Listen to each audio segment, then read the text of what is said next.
Guys, for today's video, pinadali na natin yung paano lutuin ang waffle. Nakagawa nga tayo ng 6 na pancake or waffle. So, yan na.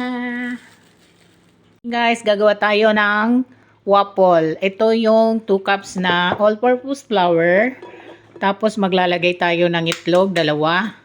Ay, yan, 2 itlog. Nalagay na yung kanyang balat.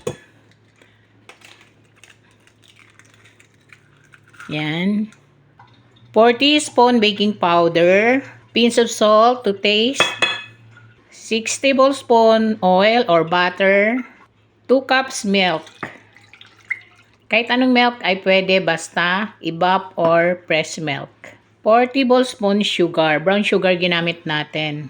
Iyan, i-mix-mix lang natin until mag-well combine yung ating mga ingredients. Pagka ganito na yung consistency ay okay na yan. Tama na ang halo. At lulutuin na natin dito sa ating waffle maker. So, ayan. 1/4 cup. Dagdag lang tayo para mapuno siya. Pero wag niyong punin masyado kasi aapaw. Napakadaling magluto ng waffle dito.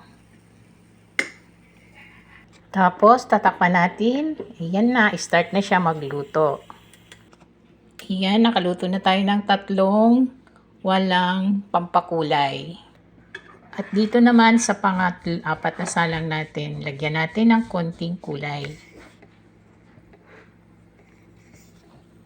Pampabuhay lang ng kulay para konting food coloring lang yan.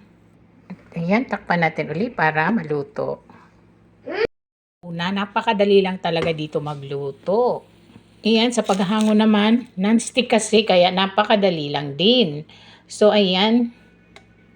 Sa paglalagay pala, kailangan mo i-spread out na para pantay.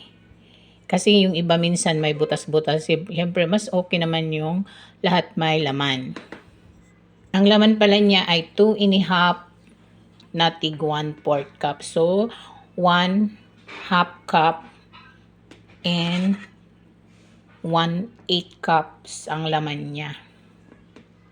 And ganyan paglalagay o walang butas, tatakpan na natin. Yan. Ito na yung pang-5. O, di ba walang butas? So, di ba ang ganda? Yan. Ganda ng pagkakaluto niya,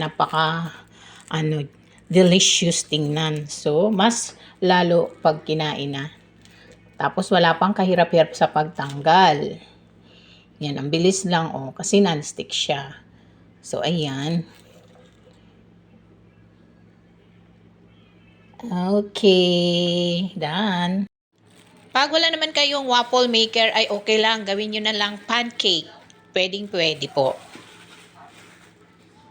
Tapos mag-sprinkle lang tayo dyan ng dinurog na Oreo. Dahil ito ang gustong-gusto ng apo ko. Yan, napakasarap nito guys. Pambaon, merienda ng ating mga apo at mga anak. Taob talaga pag ganitong ginawa niyong baon. So, ito na ang ating finished product. Happy eating mga kids!